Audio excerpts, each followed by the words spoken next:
This full moon in Libra ushers in a new era of relationships. My name's Laura Bruno, and I'm an intuitive astrologer.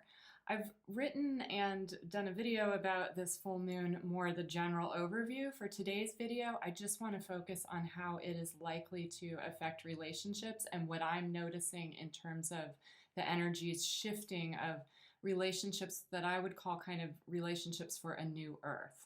So this particular full moon in Libra happens on April 5th or 6th, depending on your time zone. It's at 12:34 a.m. Eastern Daylight Time, so adjust accordingly for wherever you are. The Sabian symbol for this full moon is a retired sea captain watches ships entering and leaving the harbor. Now, this is what I would call Three of Wands energy. So you see how he's staring out at the harbor and watching the ships coming and going. This alerts us to a kind of liminal presence. So something is shifting with relationships. There's the relationships of the old world, the old type of relationships, and then the relationships of this kind of new higher vibrational energy that I'm definitely seeing signs of showing up in kind of the 3D ordinary world. So there's a quality of not quite yet, a quality of waiting, and there's also a quality of maturity. This is not your schoolgirl crush. This is not kind of like an obsessive energy. This is a retired sea captain. He's mature, he's lived his life, and he's watching what is coming and what is going. Now, this particular full moon in Libra is extra Venus oriented. Venus, the goddess of love, she rules Libra, but she also rules Taurus. And at the time of the full moon in Libra, Venus conjuncts Uranus in Taurus. Now, this reminds me of the poet Khalil Gibran. He has a beautiful line, "Let there be spaces in your togetherness." So not the kind of obsessive, must be together kind of love energy, but the kind of love that's secure enough to allow for space. Venus conjunct Uranus is a highly creative energy. Venus also rules the arts. And so we could be talking about romantic relationships. If they are romantic, they're going to be the kind of relationships that give enough space for each person to be themselves. They can be fully authentic. And when they come together, that creates a different level of merging because each individual is able to be so authentic to themselves. So that's one quality. But we may also see partnerships or collaborations that have to do with inspiration and the arts. So that's a different way that Venus and Uranus could contribute to relationship energy. Now, Uranus is very future oriented. So when I mentioned which ships are coming, which ships are going, we're talking about more future relationships. They may be unfolding now, but they're having a trajectory that is moving forward rather than a trajectory that's looking backwards. Another element of that happens because at the time of the full moon, in Libra, Mercury conjuncts the North Node in Taurus. Mercury is the messenger, and the North Node is the destiny point. So in this case, it's focusing on grounding things more into a tangible, earthy reality. But again, Venus rules Taurus. So we are looking on the time of the full moon in Libra, we're looking at very specific messages.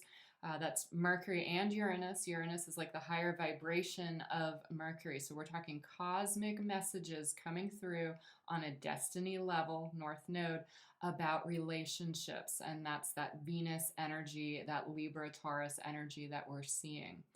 Now, another very important element about relationships and this full moon is that there's an extremely healing quality to it. So the full moon opposes the sun, which it always does, but in this case, the sun is conjunct Chiron, the wounded healer, and Jupiter in Aries. And so we've got a kind of a tight conjunction with the sun and Chiron and a little looser conjunction with Jupiter.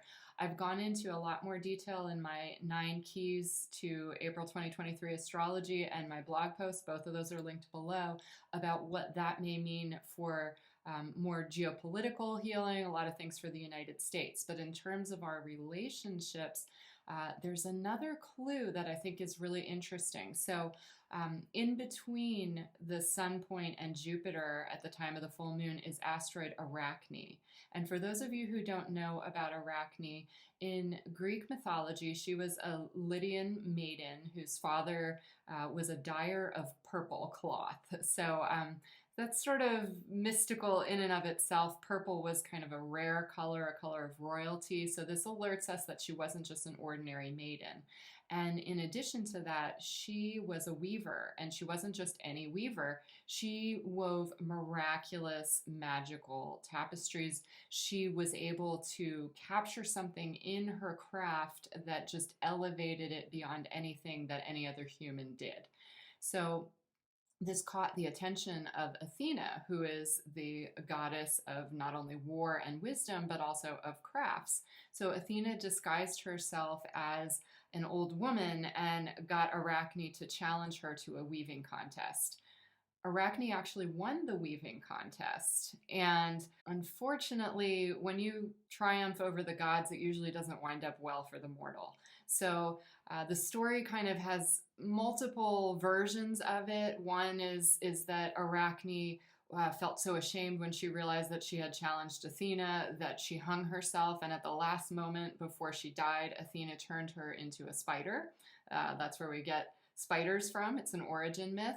Another version of it is that Athena cursed her and turned her into a spider, who of course weaves. So there's that energy, but if you look at it between Chiron and Jupiter, that also gives us a clue of what kind of healing these relationships may bring. So if you've had relationships in the past where you have had to diminish yourself, where you have had to make yourself smaller due to other people's jealousy, or because your big ideas, your big Jupiter presence was threatening to them in some way. And so you had to kind of dim yourself. You had to pull inside yourself and be less than. Those are the kinds of relationships more of the old earth. That's kind of old stuff. What I see us moving into, especially with this full moon in Libra, is an energy of expansion, an energy of healing from those Arachne-like experiences where, yeah, maybe she was a little prideful, maybe she was a little over exuberant with what she had to offer, but she did have something magical to offer. And this full moon ushers in relationships that remind us of who we really are and remind us of our deepest energies that we have, the unique qualities, the unique gifts that we have to bring out into the world in a divine way. I'm getting a little emotional about this. I've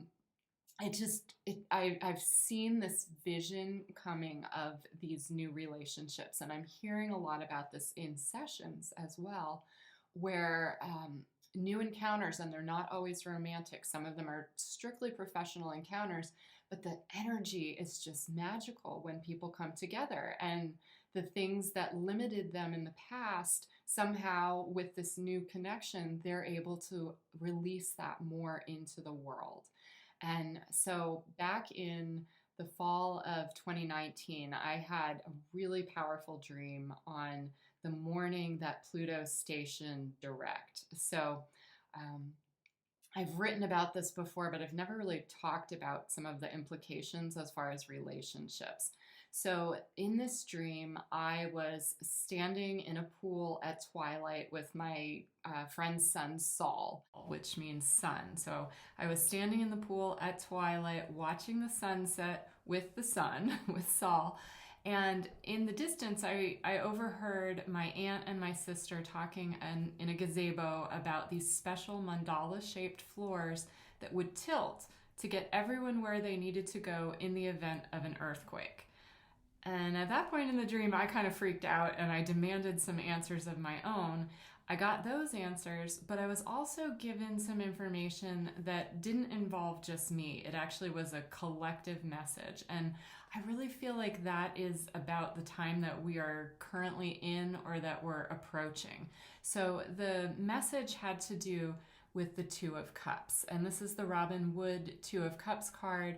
You can see it has a caduceus in it. So oftentimes this is considered a highly romantic card, but it can also just be a kind of partnership card where everything comes together and it has that kind of perfect synergy that's very healing, very similar to what I was talking about with that Arachne, Jupiter, Chiron energy coming together for healing at the time of this full moon.